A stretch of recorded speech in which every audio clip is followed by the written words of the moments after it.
Ranjit, right. Okay. Yes. മതി, ഇനി അവനെ ഒന്നും ചെയ്യല്ലേ. എന്തിനാ ഇങ്ങനെ വെറുതെ ഇട്ടിരിക്കുന്നേ? സാർ, ആ കാർഡ് ഞങ്ങളുടെ കിട്ടിയതാ, പക്ഷെ എവിടെയോ മിസ്സാച്ച്. പോട്ടെ.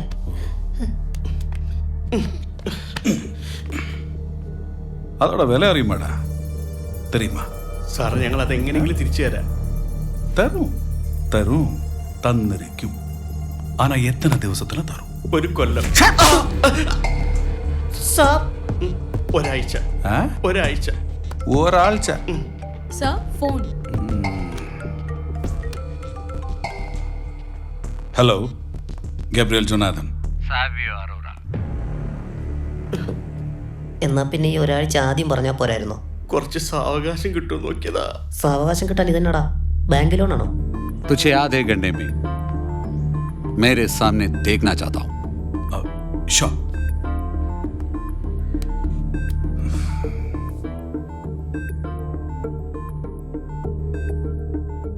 എന്നാ ഈ ഒരു ഐഡിയ പറയും. മെമ്മറി കാർഡ് എടുക്കാനോ? അല്ല, ആ സ്വർണം പൂച്ച കാലന്റെ കയ്യിൽ നിന്ന് രക്ഷപ്പെടാൻ.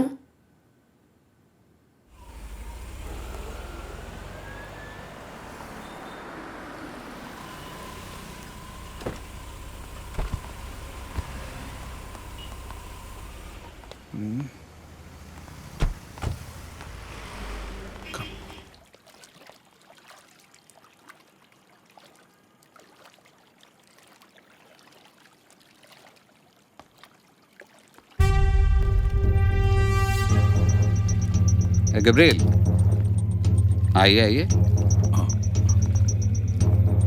Hello sir. बैठिए. Thank you. அப்பா गब्रियल, സാർ, சௌக்கியமா இருக்கா? I'm fine. நீங்கள்?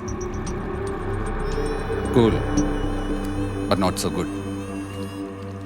என்னோட ஒரு கான்ஃபிடென்ஷியல் வீடியோ இந்த ஹோட்டலில் இருந்து மிஸ் ஆயிடுச்சு. மிஸ் ஆயிடுச்சா? யாரோ பிளான் பண்ணித்தாவது பண்ணியிருக்காங்க, யாருன்னு தெரியாது. இதை பாரு.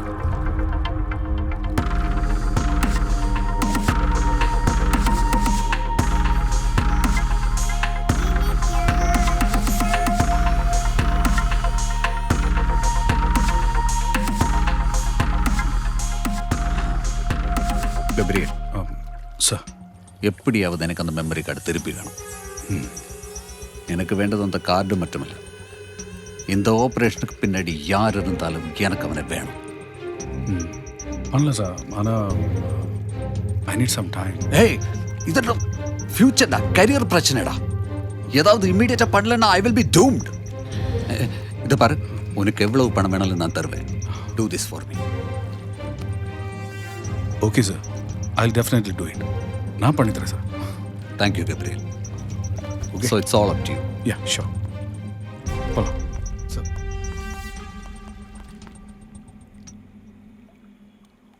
എടാ ഡിക്രു, നെറ്റ് നോക്കിക്കഴിഞ്ഞാൽ ഇഷ്ടം പോലെ ക്ലിപ്പ് കിട്ടാണ്ട്. ഈ ചാവാറായ മന്ത്രിയുടെ ക്ലിപ്പ് എന്തിനാ ഇയാൾക്കെന്ന് എനിക്ക് മനസ്സിലാവാത്തത്. ഇനി ഈ വെറൈറ്റി ക്ലിപ്പിന്റെ കളക്ഷൻ എങ്ങാനുണ്ടോ? അല്ല, പറയാൻ പറ്റില്ല. ഇത്രയും പൈസ ഉള്ള ക്ലിപ്പിന്റെ ആവശ്യം എന്താ? ഡാ പോത്തെ, ഈ ക്ലിപ്പ് വെച്ച് ആ മന്ത്രിയെ ബ്ലാക്ക് മെയിൽ ചെയ്ത് കാശുണ്ടാക്കാനുള്ള പരിപാടിയായി ഇവൻ്റെ. എന്നാ പിന്നെ ആ ബ്ലാക്ക് മെയിലിംഗ് നമുക്ക് നേരിട്ട് ചെയ്താൽ പോരേനോ? കിട്ടി ഇടിയൊന്നും നിനക്ക് പോരെ? അത് ശരിയാ. എന്തായാലും ഇവിടുന്ന് ഇറങ്ങിയിട്ട് നല്ലൊരു പണി ഞാൻ കൊടുക്കും. കൊടുക്കണടാ, 8ന്റെ പണി തന്നെ കൊടുക്കണം. നീ എന്ത് പണിയാ പ്ലാൻ ചെയ്തിരിക്കുന്നത്? ഞാനും എൻ്റെ പേഴ്സ് അടിച്ച് മാറ്റും. പേഴ്സ് പോയി അണ്ണാനെ പോലെ നടക്കുന്ന എനിക്കൊന്ന് കാണണം. ഉഗ്രം പണി. നീ ലോക തോൽവിയാടാ. Hey, sorry brothers, sorry. Hey, cool. நான் கொஞ்சம் டென்ஷனாக இருந்தேன். இப்போ மைண்ட் ஃப்ரீ ஆயிடுச்சு. நான் சீரியஸ் ஒரு விஷயம் சொல்லணுமா? சொல்லி கிடிக்காஞ்ச மதி. இல்லை, அந்த மிஸ் ஆன கார்டு இருக்குல்ல, அந்த கார்டு எனக்கு திருப்பி வேணும். மனசுல அந்த கார்டு கிடைக்கக்கூடிய எல்லா டீட்டெயில்ஸும் ஹோட்டல்லேருந்து கதிர் கலெக்ட் பண்ணி தருவார். கதிர்? Yes sir. ஓகே, இனி இன்னொரு விஷயம் சொல்கிறேன். அந்த கார்டு மட்டும் கிடைச்சிருச்சுன்னா உங்கள் லெவலே மாறிடும். லெவலோ? நீங்கள் 2 பேருட லைஃபே சேஞ்ச் ஆயிடும். Okay, think. Jenny Sir. come on. That means സാവിയോടെ കയ്യിൽ നിന്ന് കാശടിക്കാൻ ഗബ്രിയേൽ ഏൽപ്പിച്ച കൊട്ടേഷൻ അൺകണ്ടീഷണലായിട്ട് മന്ത്രി തന്നെ ഗബ്രിയേലിനെ ഏൽപ്പിക്കുന്നു. It's really interesting. അവരുടെ ടാർഗറ്റ് പ്രിയ അല്ല. പ്രിയയോട് അടുപ്പം കാണിച്ച് എങ്ങനെയെങ്കിലും ആ മെമ്മറി കാർഡ് തട്ടിയെടുക്കുക. അത് തന്നെയായിരിക്കും അവരുടെ ലക്ഷ്യം. ഇത്രയും അറിഞ്ഞ സ്ഥിതിക്ക് നമുക്ക് അവരെ അങ്ങ് അറസ്റ്റ് ചെയ്തൂടെ? ഏയ് നോ. ലക്ഷ്യം എന്തായാലും അവന്റെ പ്രസൻസ് പ്രിയയിൽ ഒരുപാട് ചേഞ്ചസ് വരുത്തിയിട്ടുണ്ട്. അതുകൊണ്ട് പ്രിയയുടെ മുന്നിൽ വെച്ചുള്ള അറസ്റ്റ് ഒഴിവാക്കാൻ തന്നെയാണ് നല്ലത്. അതല്ലാതെ വേണം നമുക്ക് അവരെ പൂട്ടാൻ വിത്ത് കാർഡ്. എന്തായാലും അവരെ സമ്മതിക്കണം. എത്ര വിദഗ്ധമായാണ് അവർ സാറിന്റെ വില്ലയിൽ കയറി പറ്റിയത്. ഒരാൾ സഹായം ഇല്ലാതെ അവർക്ക് അതിന് പറ്റില്ല. ആ വില്ലയെ താമസിക്കുന്നവരോ അല്ലെ ആ വില്ലയുമായി അടുത്ത ബന്ധമുള്ള ആരോ ഒരാൾ അവരെ സഹായിച്ചിട്ടുണ്ട്. ആ മെമ്മറി കാർഡ് അവർ എടുത്തിട്ടുണ്ടാവും. അതെടുത്തിരുന്നെങ്കിൽ അമ്മാരപ്പത്തന്നെ സ്ഥലം വിട്ടാനെ.